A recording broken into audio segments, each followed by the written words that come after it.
Desde o retorno de Trump ao cargo, o tema central em capitais como Washington e Londres é a ameaça que a crescente divisão entre Estados Unidos e Europa representa para a OTAN. Não nos entenda mal, há motivo para preocupação. A França precisou enviar soldados à Groenlândia neste ano para evitar uma possível invasão americana. Apesar do foco na ruptura transatlântica, a principal divisão interna da aliança pode estar crescendo em outro lugar.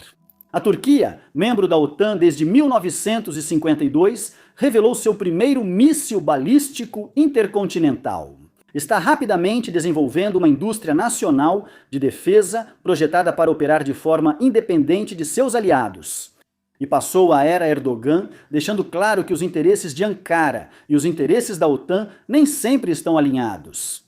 Com o foco europeu na Rússia e a Turquia ganhando destaque no Oriente Médio e Norte da África, essa divisão tende a crescer. Este vídeo é oferecido por Saili. Acho que uma das experiências de viagem modernas mais estressantes é chegar em outro país e perceber que seu celular não tem internet. E você fica tipo, meu Deus! Então você acaba no aeroporto tentando encontrar algum vendedor de chip meio suspeito e fica pensando, quanto custa isso? Será que é bom? Será que vai funcionar mesmo? Olha, não se preocupe com nada disso, é só usar o Saili. Saili é um app de eSIM que permite configurar dados móveis digitalmente antes ou durante a viagem sem trocar o chip físico. Você só precisa baixar o aplicativo, escolher o seu plano de dados para onde estiver indo, instalar o eSIM e assim que chegar ao destino, seu celular conecta e está tudo pronto para usar. O que eu gosto é que você pode instalar o eSIM uma vez e continuar usando em diferentes destinos, em vez de ficar trocando de chip toda vez que viaja. Também ajuda a evitar taxas absurdas de roaming, vendedores suspeitos de chip em aeroportos e a experiência humilhante de se perder em algum lugar enquanto seus mapas se recusam a carregar. Eles oferecem planos em mais de 200 destinos, planos regionais, se você estiver viajando por vários países e recursos de segurança, como bloqueio de anúncios e proteção web.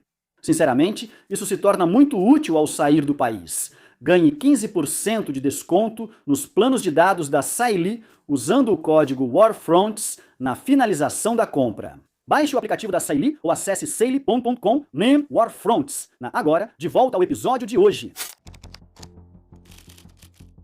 Desde que entrou na OTAN em 1952, a Turquia foi considerada um caso à parte, nunca totalmente Ocidente ou Oriente, ocupando posição intermediária. Essa divisão pode ser melhor exemplificada pelo Estreito de Bósforo, o estreito que corta sua cidade mais populosa, Istambul. Ao contrário de outros cursos d'água urbanos, este não é só uma divisão interna, mas a fronteira entre dois continentes. De um lado, você está na Europa, atravesse o estreito e chega à Ásia, tudo sem sair da cidade. Na Guerra Fria, a ameaça soviética manteve Ankara alinhada ao Ocidente, e a Turquia cumpriu seu papel na aliança. Ela armazenou armas nucleares dos Estados Unidos na Guerra Fria, enviou tropas à Guerra da Coreia e foi barreira ao sul contra a expansão soviética no Mediterrâneo e Oriente Médio. Sua trajetória não foi tranquila. A Turquia quase entrou em guerra com a Grécia, também da OTAN, nos anos 1970 por Chipre, enquanto os militares fizeram golpes de Estado em 1960, 1970 e um em 1980. E, em menor escala, novamente em 1997, cada vez para trazer o país de volta à orientação secular e alinhada ao Ocidente que Atatürk havia estabelecido. Ainda assim, por cerca de 50 anos foi, se não tranquila, ao menos uma relação que navegava bem por águas turbulentas. No início do século XXI, a política interna da Turquia mudou. Muitos na OTAN não gostaram quando Erdogan virou primeiro-ministro em 2003. Ele fundou o Partido da Justiça e Desenvolvimento, AKP, criado após seus antigos partidos serem fechados pelos tribunais. Ele também era ligado a uma tradição política menos secular, em conflito com o establishment turco há décadas. Como prefeito de Istambul nos anos 90, ele chegou a dizer publicamente que a democracia é como um bonde. Quando você chega ao seu ponto, você desce. Ele não era visto como uma figura promissora para o rumo do país aos olhos do Ocidente. Nenhuma das ações dele, especialmente no início do mandato, foi considerada autoritária. Alguns atribuíram isso à evolução de suas crenças. Na verdade, ele surgiu como uma espécie de reformista, mesmo que alguns de seus métodos fossem um pouco heterodoxos. Erdogan também parecia inicialmente focado em uma maior integração à ordem liderada pelo Ocidente. A Turquia havia se tornado candidata formal à adesão à União Europeia em 1999, e as primeiras reformas do AKP avançaram nesse sentido. As negociações formais começaram em 2005. Era realmente um mundo diferente há 20 anos, não era? As negociações pararam devido aos direitos humanos e a percepção nas capitais europeias era de que o retrocesso democrático de Erdogan era definitivo. Esse retrocesso não ficou restrito à política interna. A rivalidade entre Turquia e Grécia aumentou sob Erdogan, que autorizou voos de jatos militares sobre o espaço aéreo grego, causando uma colisão fatal em 2006. Embora não chegasse ao nível de crise do impasse em Chipre em meados dos anos 1970, marcou uma séria fratura na unidade da OTAN. Na verdade, porém, a possibilidade de Grécia e Turquia quase entrarem em guerra é algo com que os planejadores da OTAN tiveram que lidar com isso como possibilidade desde que os dois países foram admitidos. Foi o que aconteceu uma década depois que realmente deixou os outros membros da aliança arrepiados. Em 2017, Ankara firmou acordo para adquirir 2 sistemas de defesa aérea S-400 russos. Foi uma decisão incomum desde o início, considerando as extensas fortificações americanas estacionadas no país, mas a Turquia já vinha desenvolvendo seus próprios programas nacionais de armamentos há muito tempo e, evidentemente, não queria depender exclusivamente de Washington. Mesmo assim, a escolha de equipamentos russos foi particularmente problemática. Lembre-se, isso foi depois de 2014, muito tempo após a anexação da Crimeia. Integrar equipamentos de Moscou à defesa da OTAN gerou muitos alertas nas capitais. De Washington a Londres, Varsóvia e além. O Pentágono cumpriu a ameaça de expulsar Ankara do programa F-35 devido ao acordo, mas pouco mais foi feito sobre isso. O S-400 está na Turquia há 5 anos. Nunca foi integrado à defesa aérea da OTAN e permanece armazenado. Tudo isso levanta bem a questão: por que acabar com um programa tão lucrativo quanto o F-35 por causa de um sistema com uma confiabilidade abaixo do esperado que você nem vai usar? Bem, esse é justamente o ponto. Isso foi feito como um sinal de independência operacional. E essa atitude, talvez melhor do que qualquer outra coisa, resume bem o relacionamento atual da Turquia com o restante da OTAN. Oficialmente aliada, geograficamente estratégica, ocasionalmente útil e com frequência uma dor de cabeça para a aliança. Com o avanço da década de 2020, essa dor pode crescer. Na Síria, na Líbia, no Cáucaso e além, Ankara segue uma política externa que frequentemente conflita com objetivos europeus, americanos ou ambos. Uma coisa para se ter em mente ao assistir a isso é que mesmo que a aliança determinasse que seria melhor ter a Turquia fora do grupo, não há muito o que possa ser feito a respeito. A entrada na OTAN é um caminho sem volta. Ela foi criada especificamente para que a aliança não pudesse votar por maioria simples para expulsar um membro caso se tornasse politicamente inconveniente para ele permanecer.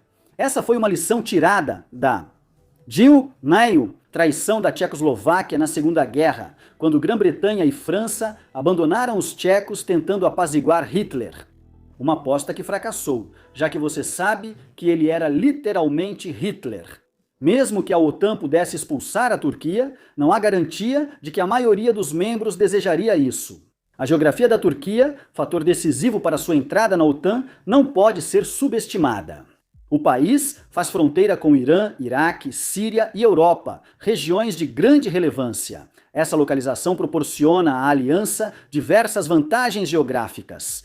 Ankara, sozinha, controla os estreitos de Bósforo e Dardanelos, que por acaso são o único elo marítimo entre o Mar Negro e o Mediterrâneo. Isso inclui o acesso naval para a marinha russa, influência que Ankara mostrou ao fechar o estreito para navios de guerra após a invasão da Ucrânia em 2022. Essa influência geográfica se fortalece pelo que os Estados Unidos construíram fisicamente na Turquia nas últimas 7 décadas. A base aérea de Incirlik é o principal centro militar dos Estados Unidos na região, servindo como plataforma logística de reabastecimento e de ataque em todas as grandes operações dos Estados Unidos no Oriente Médio há décadas. Ela abriga cerca de 50 bombas nucleares de queda livre americanas, originalmente colocadas ali como sinal de confiança de Washington em Ankara ao oferecer o guarda-chuva nuclear. Algumas centenas de quilômetros a leste, o radar de alerta antecipado em Karakábey é fundamental para a defesa antimísseis da OTAN, permitindo que o escudo americano proteja a Europa de ameaças do leste. Sem ele, o sistema se torna, segundo a avaliação do CSIS, seriamente comprometido.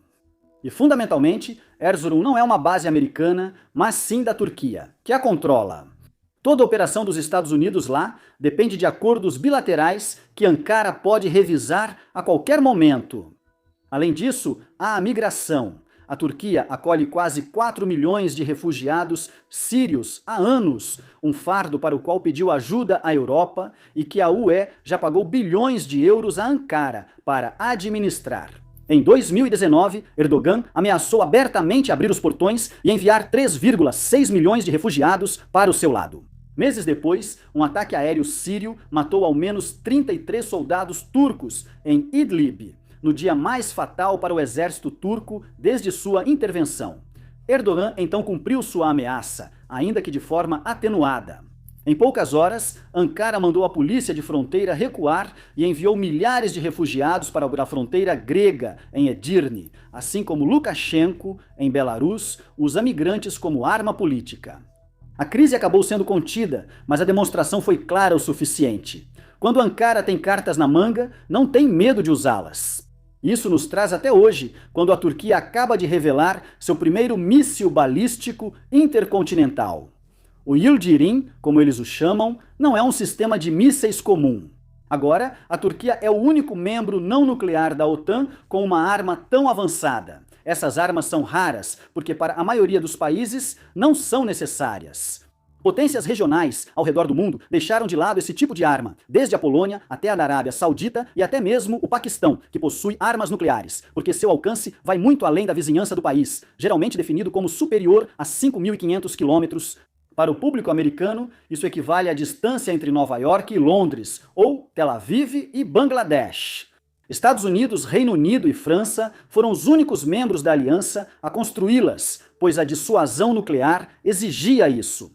Erzurum ainda não está totalmente operacional, e a fase de testes pode ser um verdadeiro inferno. A Turquia nem tem um campo de testes nacional para avaliar esse equipamento. Por isso, Erdogan anunciou planos para um porto espacial de 900 quilômetros quadrados na Somália, onde a Turquia já tem sua maior base militar no exterior. Apesar de ser apresentado como instalação civil de lançamento espacial, todos sabem que é o único local realista de Ankara para testar um míssil em alcance similar ao divulgado. Se esse negócio vai decolar amanhã, no ano que vem ou daqui a 10 anos, isso não importa para o episódio de hoje. O ponto é que esse desenvolvimento existe para ameaçar capitais com as quais você não compartilha o mesmo continente, e nenhum poder regional constrói algo assim, a menos que tenha decidido que o cenário regional já não é grande o suficiente para conter suas ambições. Ankara já projeta influência em todo o Mediterrâneo, Oriente Médio e boa parte do norte e leste da África sem isso. Então, o que Erdogan pretende fazer com esse alcance ampliado ainda é uma incógnita. E o motivo pelo qual essa pergunta importa tanto é que o ICBM não está sendo desenvolvido isoladamente. Para entender o que tudo isso indica para a OTAN, é preciso olhar além do equipamento e observar o que ocorre dentro da Turquia. Porque Erdogan tem trabalhado arduamente para reconstruir a identidade do país de uma forma que se encaixe melhor em sua visão de mundo. A Turquia, que aderiu à OTAN há tempos, talvez estivesse em transição para a democracia. Mas isso ocorreu após uma forte campanha de ocidentalização de Atatürk, que afastou o clero da vida pública, trocou a lei islâmica otomana por códigos legais europeus e mudou o alfabeto turco do árabe para o latino. Erdogan veio de uma tradição política que passou décadas do lado perdedor desse arranjo, vendo essas mudanças como regressivas para a identidade turca, cultura e herança islâmica. Uma vez no poder, ele começou a trabalhar para desfazer grande parte disso. No início foi lento, mas uma tentativa de golpe fracassada em 2016 permitiu que ele desmontasse as forças armadas, criadas por Ataturk para proteger o sistema turco. Isso pode não ser comum em outros lugares, mas o sistema deles foi feito para permitir intervenção militar quando o governo exagera. Erdogan não parou nas forças armadas, porém. Aproximadamente 150 mil pessoas foram expulsas das instituições estatais, incluindo oficiais, juízes, acadêmicos e professores. De repente, a Turquia virou um dos países que mais prendem jornalistas no mundo. Um ano depois, ele reescreveu a Constituição para reformular completamente o sistema parlamentar, concentrando o poder em uma nova presidência executiva para a qual ele então concorreu e, surpreendentemente, venceu. No verão de 2020, com a elite secular efetivamente desmantelada, Erdogan converteu a Hagia Sophia a si. Catedral sob os bizantinos, uma mesquita sob os otomanos e um museu, desde Ataturk, que proibiu estritamente todos os serviços religiosos, tanto para muçulmanos quanto para cristãos, de volta a uma mesquita em funcionamento. Foi a prova mais clara até então de que Ankara parou de fingir seguir um caminho secular. A mudança foi além do simbolismo. Em 2012, o general de brigada turco aposentado Adnan Tanriverdi, afastado das Forças Armadas em 1997 por simpatias islamistas, fundou a empresa militar privada Sadat, com a bênção do Estado. Você pode pensar na Sadat como sendo mais ou menos o equivalente turco ao que o grupo Wagner da Rússia foi em seu auge. Uma organização supostamente privada que atua na zona cinzenta, sem responsabilidade oficial do Estado, mas todos sabem quem manda de verdade. A Sadat ofereceu treinamento militar e apoio de segurança a grupos na Líbia, Síria, África Ocidental e outros lugares. O que a diferencia, até entre empresas militares privadas, é a transparência de sua declaração de missão.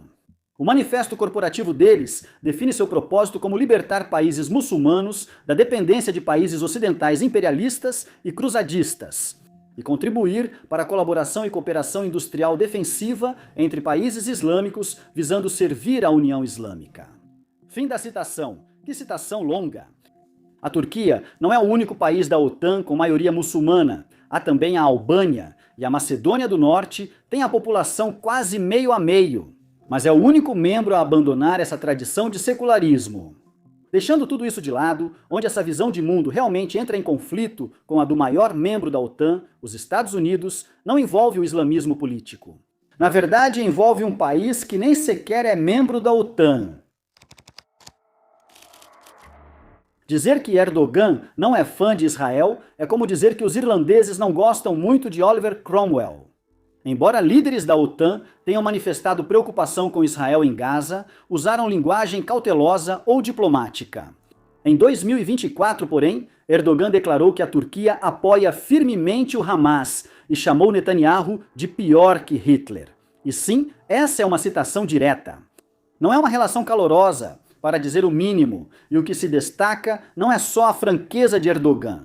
É que Ankara tem infraestrutura real para agir de acordo com essas declarações e cada vez mais parece estar disposta a isso. Boa parte da liderança sênior do Hamas vive hoje em Istambul após serem gradualmente expulsos do Catar. O atual comandante das operações do Hamas na Cisjordânia após a morte de Salah al-Harari por Israel no início de 2024 mudou-se para a Turquia, onde estabeleceu uma rede financeira ligada a mais de $500 milhão em imóveis e negócios no país. Apenas 3 meses antes de ser assassinado, Ismail Haniyeh foi recebido pessoalmente por Erdogan.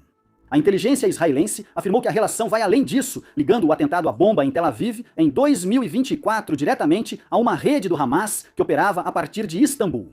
E embora a atribuição de ataques por parte de Israel tenha, digamos, uma certa tendência, o fato de essa pergunta sequer estar sendo feita já diz muito sobre o quanto esse relacionamento se deteriorou. A Turquia tem sido a potência externa mais agressiva, fazendo lobby para que o Hamas tenha papel político na reconstrução pós-guerra, pressionando Washington e o Conselho de Paz de Trump a reconhecerem o braço político do Hamas como interlocutor palestino legítimo. E o Hamas não é o único grupo anti-Israel que trabalha com Ankara também. Sanções americanas, desde 2022, visam empresários turcos, incluindo um ligado ao círculo de Erdogan, por facilitar receitas do petróleo iraniano que financiaram a Força Quds, da Guarda Revolucionária e seus grupos aliados, principalmente o Hezbollah. Após a Síria deixar de ser rota confiável para envio de dinheiro e armas iranianas ao Líbano,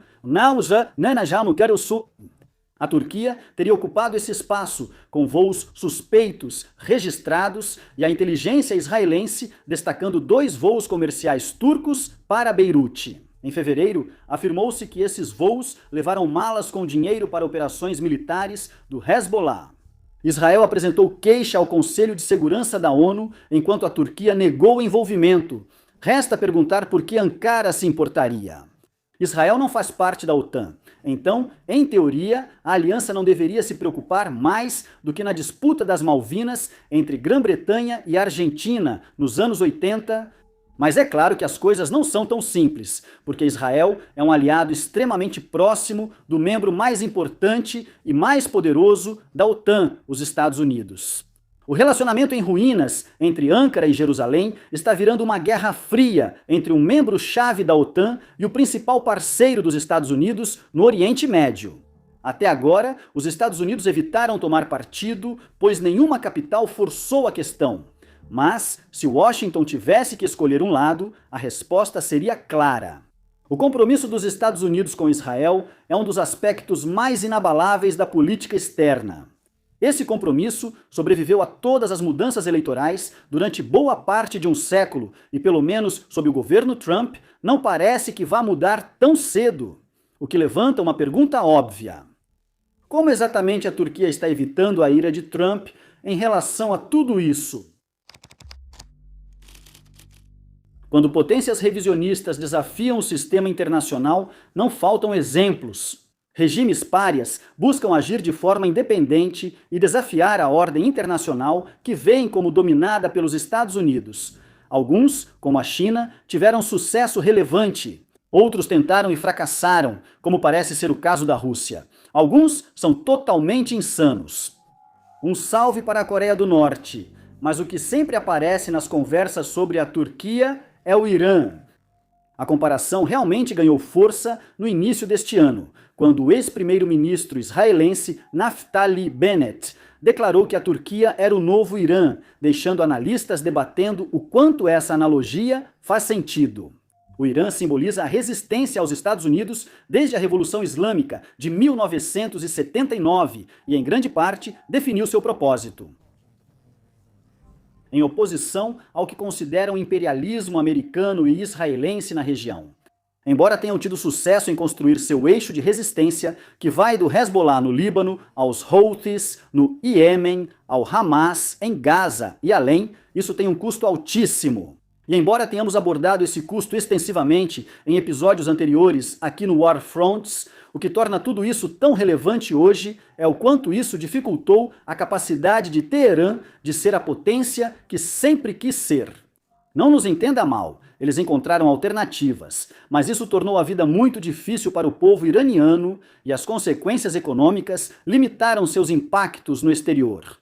A República Islâmica chamou a atenção internacional desde o início ao invadir a embaixada americana em Teherã e manter o corpo diplomático sequestrado por mais de um ano. Os revolucionários alegaram que os Estados Unidos os prejudicaram ao apoiar Israel e depor o Shah. Mas independentemente de quão legítima fosse a queixa ou não, isso não transmitiu exatamente uma mensagem de estamos abertos a negócios ao resto do mundo em nome do novo governo. A economia iraniana teve altos e baixos nos anos seguintes, mas nunca evoluiu como o governo desejava. A guerra com o Iraque foi devastadora. 8 anos de guerra de trincheiras, estilo Primeira Guerra Mundial, deixaram cerca de 500 mil de mortos de ambos os lados e arruinaram a economia. E mesmo que a situação que veio depois tenha sido de fato uma melhora, a República Islâmica continuou sendo, na maior parte de sua existência, algo como um pária internacional.